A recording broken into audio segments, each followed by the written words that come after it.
Hello, everyone. Hello, and welcome to BYOB with Briggett. I am so happy to have you all back here with me today. Today is Thursday, October the 2nd, and guess what? BYOB has officially been on for 1 month. This is our 1 month anniversary, ladies and gents, and we are still excited about what's going on, what we're about to bring to you all. We have brought some fabulous guests to you all so far, and we're going to continue to do what we do best, and that is to serve our guests and our audience. And you all have been fabulous. I mean, you all have been tuning in. I'm looking at my ratings, so to speak, and some views is like up to 800. So I am so happy that you all are supporting BYOB with Briggett, and you all do not know what's in store for you all yet to come. And sip, today I am drinking on a glass of wine today, simply because this guest that I have a lot to share. She's beautiful, everyone. She's beautiful, and the topic today that we're discussing is band-aid. And we're not talking about the band-aid that you put on a wound or a little scratch, or if you fall down off your bicycle and you have to patch your legs up. We're talking about the wounds of life. We're talking about the pain that we go through. We're talking about the hurt. We're talking about resentment that we're holding in. And we just cover those wounds up and cover it up without one, asking for forgiveness, and two, without moving on with our own lives and having the healing process. So tonight I have a wonderful guest. She is a mom manager. And I tell you what, I had to look up a mom manager. I was like, maybe this is a typo, but no, let me look it up. And it is a mom who is a manager over her children because her children does so wonderful.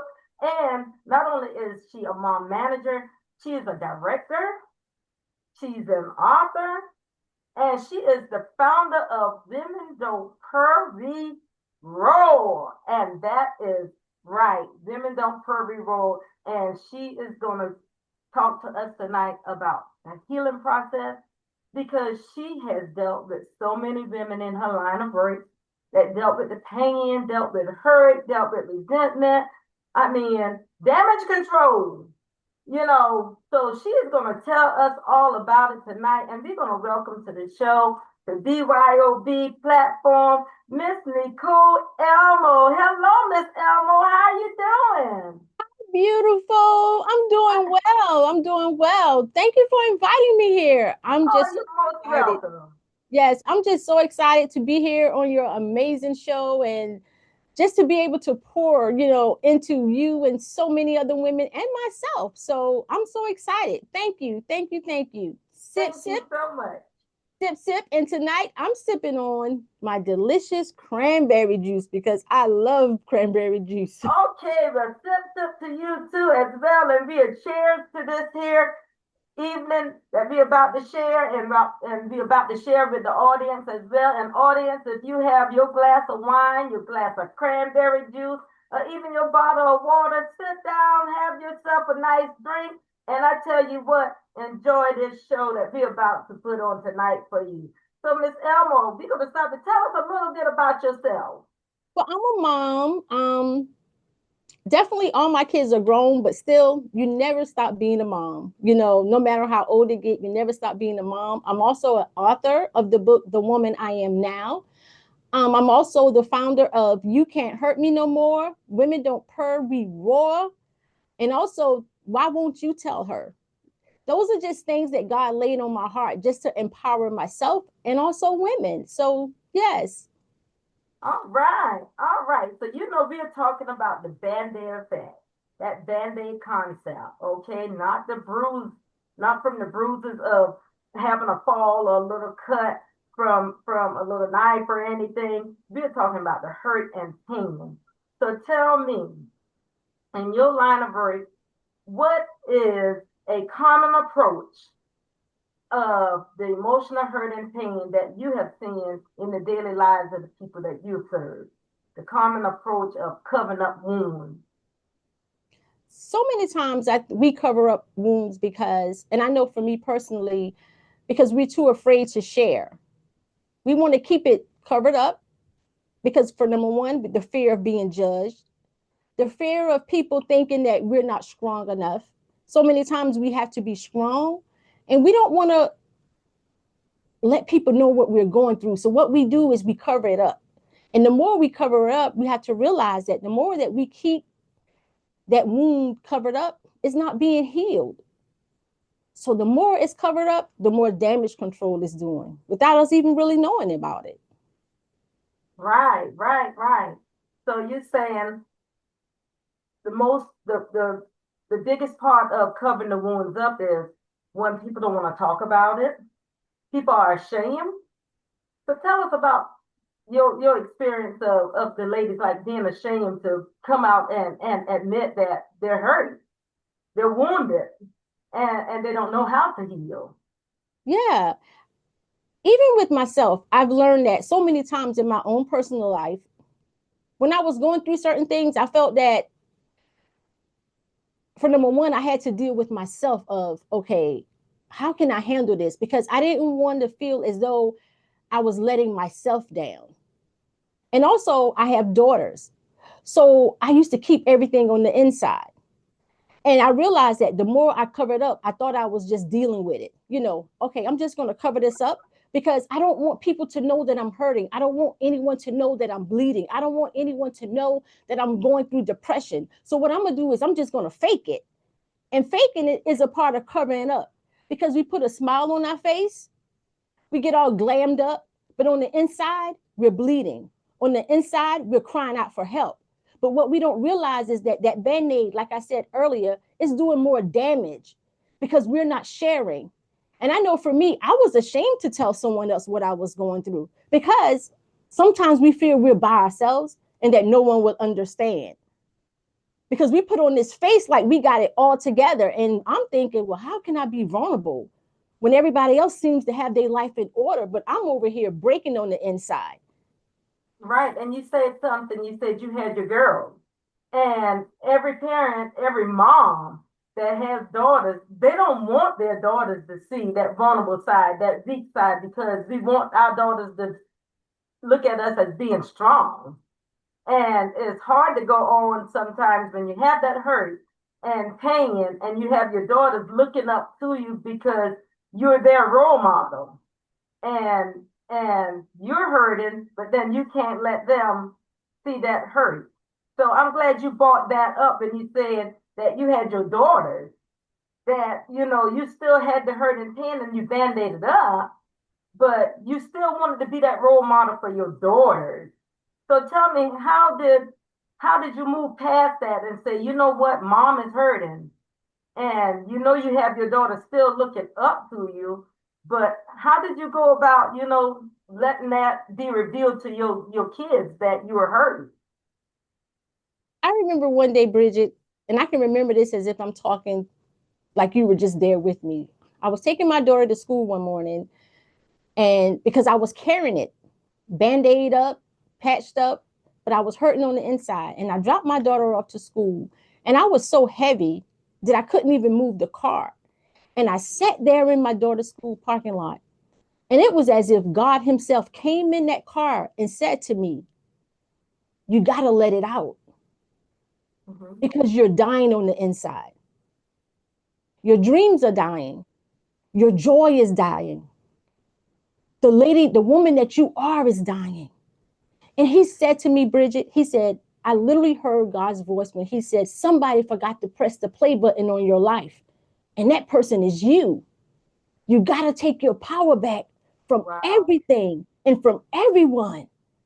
Because the more you stay in this position, the more you stay in thinking that you're undefeated, you're losing your power. You're losing who you are. And it's like he spoke to my spirit and my spirit came alive. And he said, press the play button. Press the play button. I had Wow. to do that. And in that car on that day, Briggett, I pressed the play button. I cried out to God like it was just me and him in that car.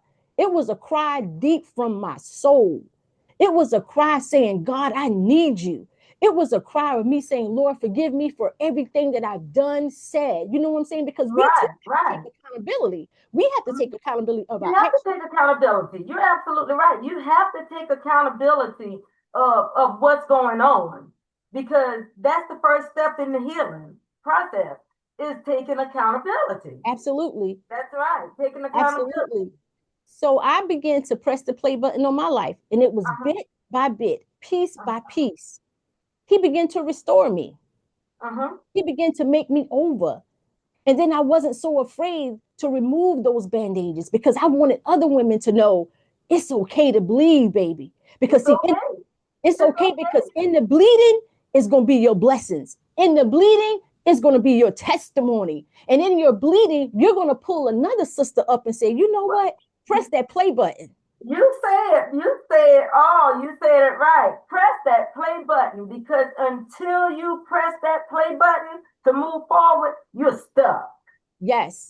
You're stuck, and that's a good concept. Press that play button. I love that. I Thank love that you. Yes. because if you don't press that play button, you're stuck. You're stuck. You're just stuck in one position, and you cannot move any further. So I tell you that is an awesome concept to even spread the word, even in one of your women groups and one of your speaking engagements. I hope you tell that story all the time, because that is powerful alone by itself. Press that play button. So tell me this here. What role does vulnerability play in the healing process after exposing that underlying hurt? So now the hurt is exposed. You done press that play button. Okay, how does vulnerability fall in place when you're moving forward? Now Freedom. everyone knows that, you know what, the bandages are off.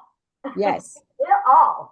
You done press that play button, but you're still vulnerable. How does vulnerability still play a role in someone's life after they press that button, so to speak? For me, I would say freedom. Because when you're vulnerable, you're free and you're open. You're open to look at things in a different view. See, when you're vulnerable, you're soft enough to receive. When you're vulnerable, you're releasing all the negativity. You're releasing all the doubt. You're releasing all that pain. Because see, what we do is sometimes we put up that shell in that wall. No, I'm not going to be vulnerable because I don't want them to know that I hurt.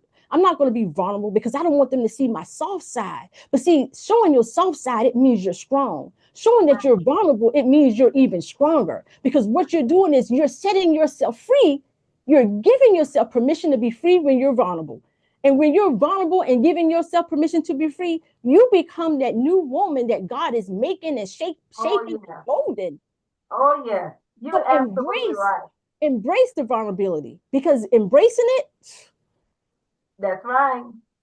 He's That's going to right. take you to a new level. When you It's gonna embrace take it, you higher. It's gonna yes, take you higher. You know, absolutely. this is BYOB with Briggett, but I have the Caged Bird production is what I started, and BYOB with Briggett is just one of many things that Caged Bird production is going to be doing, and that's how I came up with the concept Caged Bird, because through my life I found my freedom. I, Yes, I was able to lift off the band-aid and find my freedom and open that cage, and that bird flew out.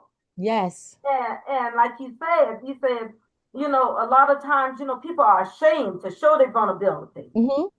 They are ashamed of that. But then when you start that healing process, you're not ashamed of that vulnerability anymore, because that vulnerability is your testimony. And that's your testimony to keep moving forward. So that is so great. So tell me this: can you share a personal story or example, and you did, on how removing the band-aid and that led to genuine healing in your life? But you just shared that story with us, and you said that hit that play button, hit Yes, the play button, and that's the step to move forward, so to speak. So, and absolutely. And I remember, Bridget, this is very, and no one knew this, but I went through a very rough time. to where I remember when I was in court because someone false accused me of something.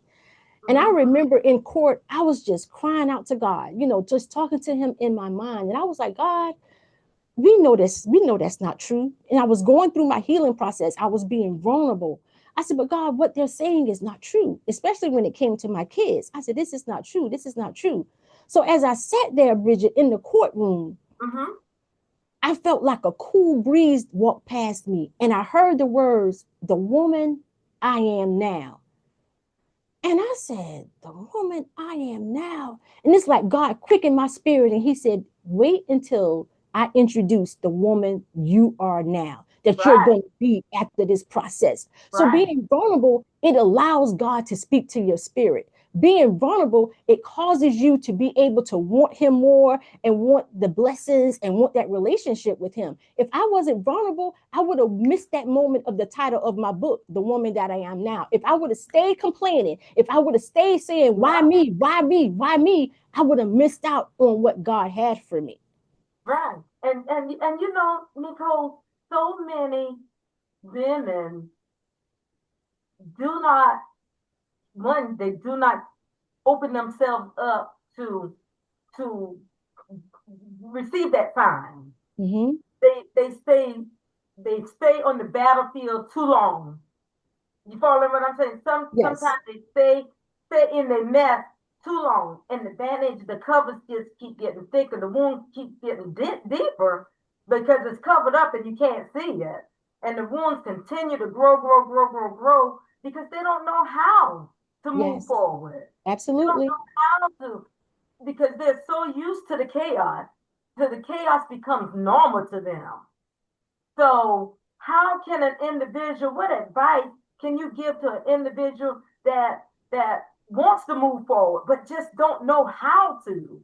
Every woman is not strong, and every woman is not going to open themselves up to be healed, and a lot is not even going to open themselves up for God to remove things out of their life. They say they pray, but do they believe in the Yes, healing process? And do they believe that he's there and he's going to catch them regardless of how hard they fall?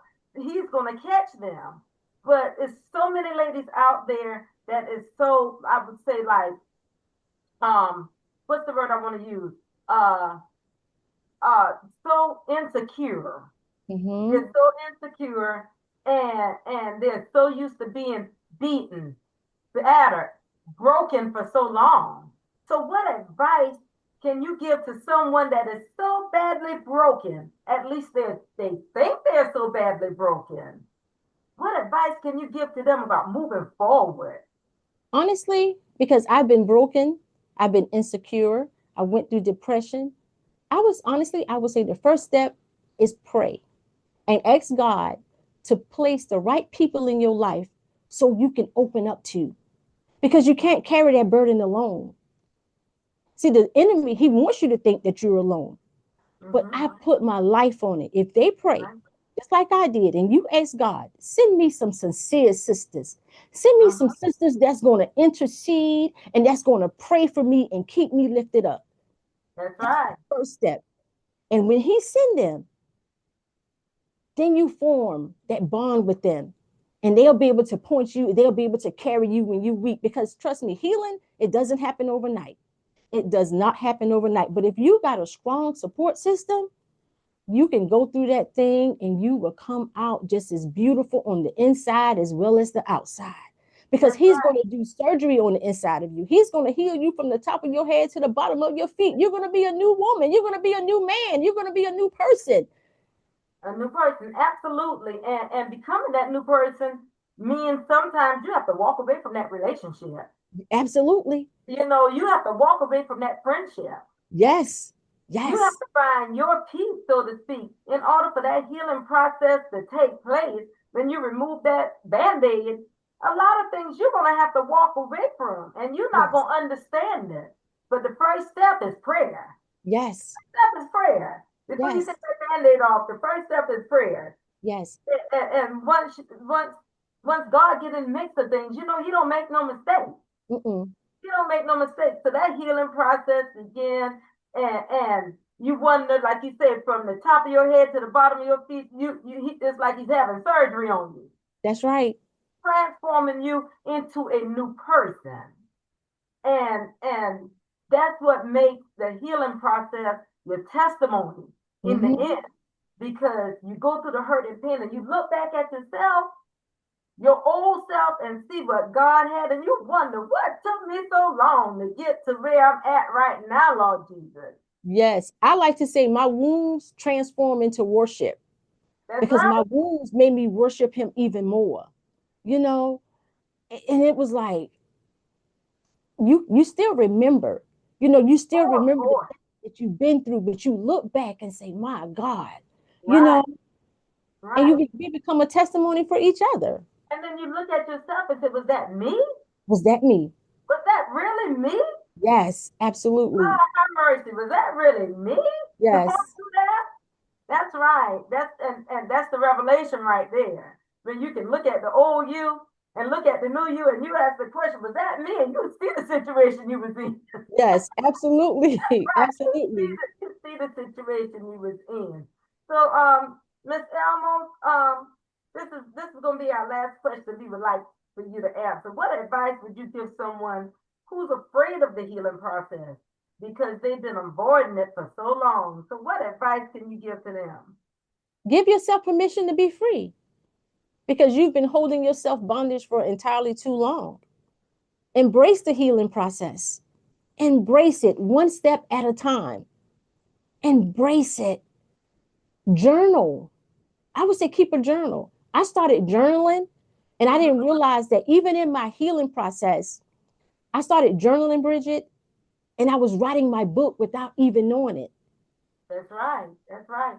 You know, a lot of people don't know about journaling or have not tried that, and that's Mm-hmm. that's healing right there. Just writing. You don't have to have the right words, the best language in your book because it's your journal. It's It's your your journal. story. So that is a great piece of advice to start that because we learned before you can move forward, before you can hit that play button to heal, you have to pray Yes. and doing your journaling, all that is great. So tell me a little about the women don't purr, we roar.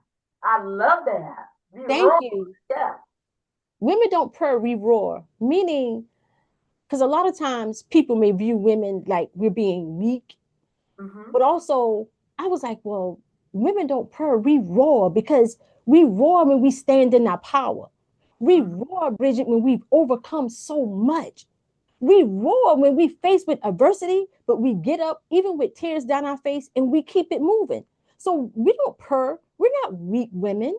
We're warrior. We are warriors. We're Right. strong women. So I was That's like, right. no, we don't purr. No, we face stuff head on. So no, we don't purr. We roar. We out here. We roaring. We're roaring for our sisters. We're roaring when we passing the torch to another sister. We're roaring, Bridget, when we're standing on the front line, arm in arm, saying, "I got my sisters back." That's what I That's mean right. by we're roaring. That's Yes, right. Because we warriors. We warriors. And the best thing that we can do as women is join together and support one another. yes, That's the big absolutely. thing. If we can support one, it's just like each one teach one. Mm-hmm. But if each one reach one, Yes, if each woman reach another and reach another and reach another one, we can see how powerful it is just to be in that circle with yes, women that has taken the band-aid off, had went through the healing process, prayer and praise in the process of it, and most importantly, hit that play button and move forward. That absolutely. that is the power of healing. That's Yes. that's the power of healing. And we had a great session tonight, Nicole. I just so appreciate you. I love you. You are so beautiful in everything you do. I have the book, I have the t-shirt, everything, support, and you just done so wonderful with your life, with your children. Oh my Thank God, you have you. some beautiful children that's always on billboards and everything. Thank Look at you. God. Yes, Look at nobody God. but God. Nobody but God. Nobody but God. So I thank you very much for coming on BYOB with Briggett.